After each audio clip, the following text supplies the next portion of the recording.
I know some of you think that you're going to be rock stars. I'm a rock star engineer. I'm a rock star professor. I'm a managing director. I'm a journalist, superstar journalist.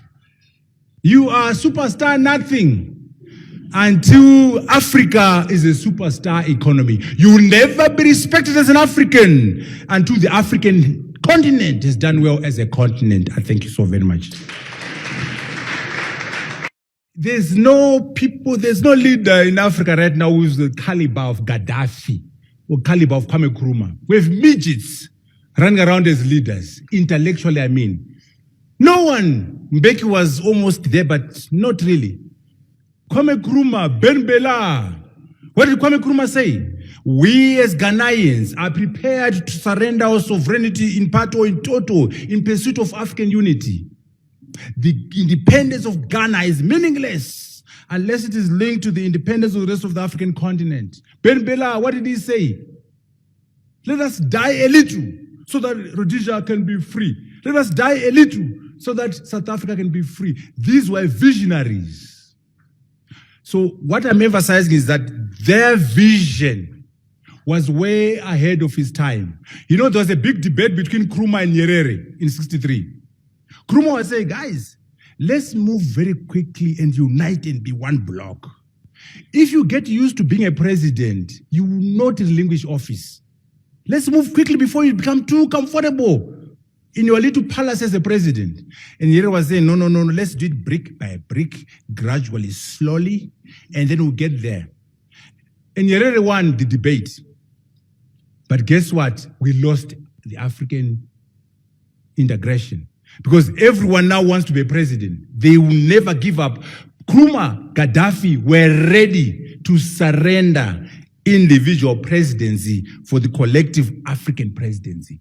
So, yes, they made their own mistakes, but the vision of integration was there. What we need are African leaders who understand that there's more to be gained by coming together than that which is lost.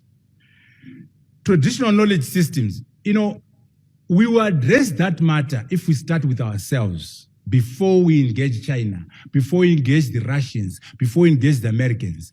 We will say, we want a space program. What do we know about space as Africans? What are our views about space? What are our values? What does Ubuntu say? What is our knowledge system, our indigenous knowledge system? When you are proactive, when you start with thyself, know thyself, you'll be able to address that matter and actually leverage your own wisdom. Our problem is that we don't start with ourselves. We start with China. We start with India. We start with America and Europe. We never say, I'm an African. What is my belief system? I'm an African. What do I know about space? I'm an African. What are my views about space? What is the history in my continent in terms of understanding space? So, very important point you are raising, and in my framework, we'll solve it because we'll start with ourselves, our history, our culture, as Africans, sometimes we undervalue ourselves. We think we can learn from Singapore, from Malaysia, from China. We can also learn from ourselves. Ubuntu. I am because we are. We are because I am. A person is a person because of other people. They don't have it in China. They don't have it in America. Not in Japan, but we have it. Collective success is more important than individual success. I am because we are. We are because I am. Lots of wisdom. Even when we devise and build our intelligent systems, we must input Ubuntu into our algorithms. The Americans can't do it because they don't know what Ubuntu is. So when we do the programming with Professor Marwala, we're going to be programming Ubuntu into computers. 4D, excellent 4D. Those 4Ds are great. Let's use them and empower ourselves. One thing I like from China, by the way, you know what he said? I hope you are listening. Because of nuclear weapons, because of the satellite program, we are very confident. We are balling out of control because we have nuclear weapons. They give us confidence. We are rock stars because we have satellites. You must understand this. And you know what the Americans are saying? We must stop the spreading of nuclear weapons. We must denuclearize. Do you know what happened in this country? South Africa, I hope you know this. When we're moving towards 1990, the Boers, the South African racist regime, was working towards creating a nuclear weapon, a nuclear bomb. They were very close. And when Mandela and them were coming from prison, they quickly destroyed the technology and gave it to Israel. They were comfortable with the racist South African regime owning nuclear weapons, but not comfortable with an African brother having nuclear weapons. I hope you know that. So I'm emphasizing that our brothers teach us a lot. Economic power also is linked to military power. It gives you confidence. I'm not pushing for nuclear weapons. I'm pushing for satellite technology. But you must understand that when you have a satellite, when you have two bombs, one satellite, two bombs, the basis of Deng Xiaoping's revolution was strength. It gives you confidence that, no, you know what, if it comes to nuclear weapons, we'll nuke each other. It's called mutually assured destruction. When the Africans have nuclear weapons, no one will take us for granted because we can nuke back. No one will mess around the Chinese because they got nuclear weapons.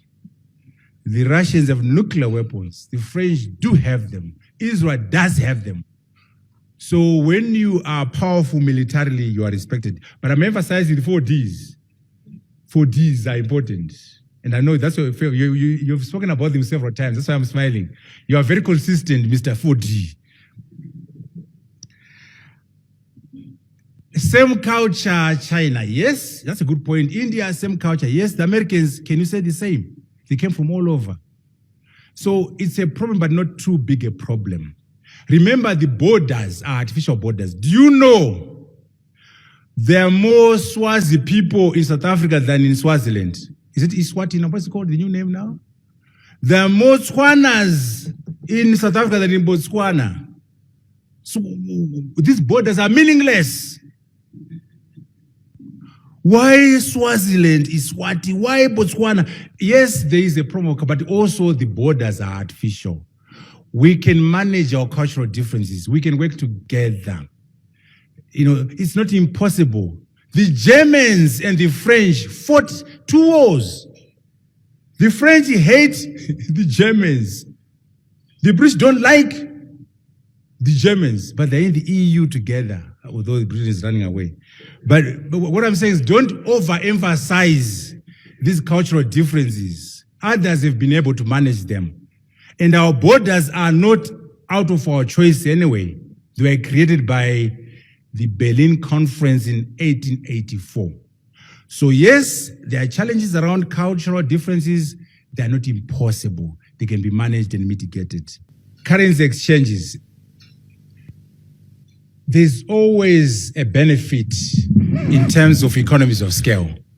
If we had a Pan-African currency, one currency, surely we'll be able to extract better value if we're doing the deal with the RMB or the Chinese currency, as opposed to Nigeria doing it, Rwanda, Zimbabwe.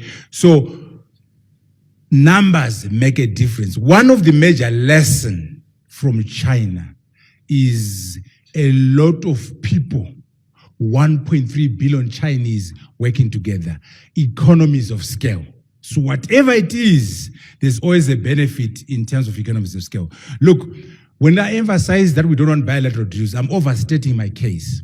What I'm simply saying is that if there's going to be a bilateral deal between South Africa and China, it must be within the context of the African agenda. We're doing this as South Africa in keeping with Agenda 2063. We're doing this as Algeria because of that decision at the AU. We're doing this thing as Zimbabwe because that's what COMESA is about. That's what the SADC position is. In other words, when we relate bilaterally, It must be informed by what is good for the region, what is good for the continent. The continent must be the starting point. The AU is weak, yes, but fix it. I'm not glorifying the AU, I'm glorifying continental integration. I told you, Nkrumah lost to Nyerere. If Nkrumah had won, if Gaddafi had won, we'll be in a different space. This creature called the AU is a compromise arrangement. It's a dysfunctional entity because Nkrumah lost. But however, let's start with the AU, the CFTA, the African framework, and fix what is wrong with it. But also we need leadership. That's why I was very harsh on the African leader. Without leadership, there will be no AU. But fix it. Don't abandon it. Technology has potential for abuse. This is the thing about technology, by the way. Any technology is a double-edged sword. If you're not careful, these dictators in Africa will be using satellite technology to monitor you and crush you when you go on demonstration, oppress you, steal your votes during elections. Yes, technology plus values is what will drive our continents. Technology on its own is not the answer. It could be the problem. It could be the issue. Social media can be antisocial. The internet is supposed to connect us, but it can also divide us. There are trolls on the internet. There's cybersecurity and insecurity. So point taken. That's why we need to start with the values. Start with what we want as Africans, so that our satellites will be used for development, for economic development, not to spy on citizens or to destroy them or to oppress them. But the danger is there. Africa diaspora, very important. That's why I'm emphasizing Pan-African buy-in. Can you imagine all those African-American scientists, the African astronauts, if they're also part of our agenda, the Caribbeans, the Africans in Brazil, in Argentina, beyond the 1.3 billion on the continent, can you imagine the expertise, the cash from Oprah Winfrey, from Michael, if they were conscious? Michael Jordan, who's conscious. Obama, who's conscious. Not these bankrupt ones. We have. There is scope for buy-in and ownership if we work together as Africans across the globe. And the diaspora can give us an opportunity. By the way, I believe we can even move faster than China. I said China was able to move 400 million people from poverty over 30 years. Can you imagine our strength now? There's the ICT revolution. There's the fourth industrial revolution. Economies are globally connected. If we get our act together as Africans, probably we could actually move faster in terms of poverty alleviation than China, because when they did it from 1958, 1970, 1978 to now, these things were not there. The internet was not there. Social media wasn't there. Right now, all you need is a good brain and a computer, and you can build an empire. So I want us to learn from China. China was poor like us. China is now a rock star economy. It can be done. Let us learn from them and work with them to become superstars. India, technology transfer, very important. We don't want to assemble. For example, here in South Africa, we assemble Mercedes-Benz, we assemble Ford, we assemble BM. We don't want that. Design your own car. Build your own car. Buy your own car. Can you imagine if we were to produce one truck in Africa, designed in Mpumalanga, called the Ubuntu car? And then at the AU, we decide that every government must buy 2,000. Already there's a market. We said 1.3 billion Africans. That's a market for our products. So technology transfer is very important. Don't just allow the Chinese to come and assemble, the Americans to come and assemble. Let us have the technology transferred to our people. Let us own the technology. Let us be entrepreneurs. Let us own the intellectual property. beyond assembling, beyond using other people's technology. We can learn from India. We can learn from China. Don't tell me that AU is utopia. Don't look, first and foremost, the EU is doing very well. They have problems with Britain, but there is so much that has been achieved by the EU. The EU has done very well. NAFTA has done very well. ASEAN has done very well. There might be problems. Fix it, don't destroy it. There are lessons to learn from the EU, from ASEAN, from NAFTA. And by the way, you compare yourself with the Europeans. The Europeans were never colonized and given artificial boundaries. So how dare you stick your head above your hind legs and compare the AU and the EU? The borders in Africa are not ours. Germany for the Germans, Britain for the British, French for the French, and so on, and they're coming together out of their own volition. We have artificial boundaries where people there are Swazi people here, Swazi that side, Debele people that. So in Africa, we don't have a choice, by the way, unlike the Europeans, because those boundaries are meaningless. And in any case, it's a survival issue. We will not survive under globalization as small little countries. So yes, there are challenges, but it's not utopia. Let's work hard. Let's make it happen. Let's make SADC work, COMESA, the EAC, Maghreb, ECOWAS. Those blocks must function, and the AU must work. So you can't compare the challenges of NAFTA, the challenges of the AU, the challenges of ASEAN with the African continent. We've not even tried. The AU has not even tried. The United States of Africa has not been put in place. So let's not give up the fight. Let us work together and make it happen. Do you know, our colleagues are here from Russia. You know, they destroyed the USSR at the instigation of the Americans. The Americans promoted the disintegration of the USSR. I could care less the challenges they had in the USSR. They should have fixed those problems and remain united for scale. Do you realize that the biggest war that America ever fought was to keep America together? Forget First World War. Forget Second World War. Mickey Mouse wars. The biggest war fought in America was the Civil War.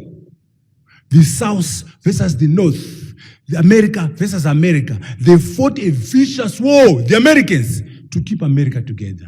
The Civil War was fought to keep America together. America is big today, 325 million people, $19 trillion GDP. That unity was not cheap to keep the United States together. It was not cheap. They fought a civil war. And more people, go and Google, more people died during the Civil War in America than in the Second World War, than in the First World War in terms of Americans. Why did they do that? Dying to keep the Northern. Why did they break up? Why did they leave California to go on its own? No, California can be the third biggest economy on its own. They will never allow California to go free because they understand economies of scale. And yet they cheated the Russians, encouraged them to destroy the USSR. They encouraged little you and me to be fragmented. Shame on us. Shame on you. Madam Africa, Mr. Africa. Last question on leapfrogging. My brother, what I'm saying is, if we are clever, if we're entrepreneurial, if we are creative, some of these sophisticated technologies will be easier to apply, cheaper to apply, and more effective in our environment because of the absence of what are called legacy problems, infrastructure legacy problems, infrastructure sunk costs. Here's the illustration. London has wires, electrical cables, telephony cables, everywhere in London, in New York. Lotito has nothing. Mpumalanga, nothing. Kumasi, zip zero. So guess what? You can go wireless power, wireless telephony, wireless everything. which means it's easier because you have no legacy to protect. In London, in New York, they have to put the wireless infrastructure on top of the wires because they've invested in the wires. So they have to make sure somehow they leverage the infrastructure they have in place and make sure they don't lose much money from the investment. In Dotito, there's zero investment in wires. So we go satellite, we go wireless. Not because we are any better than them, but because we have nothing. So poverty becomes an advantage. Lack of development becomes an advantage. And I gave you an example of Mupesa. It doesn't mean the Americans don't know how to do Mupesa or to do EcoCash. They own the technologies. They know them better than us. But they can't commercialize it because there are so many banks. There's a bank in your bedroom. There's a bank downstairs. Why would you bank on a phone? But in a whole village, in a whole town, there's no brick and mortar bank. 80% of the people are unbanked. 80% of the people have no access to brick and mortar banking. That's poverty. But an opportunity to go mobile banking platform, an opportunity for EcoCash, an opportunity for Mupesa. I'm saying to you, look at all those elements of the fourth industrial revolution: cloud computing, quantum computing, blockchain technologies, nanotechnologies, human augmentation, augmented reality, artificial intelligence, mechatronics and robotics.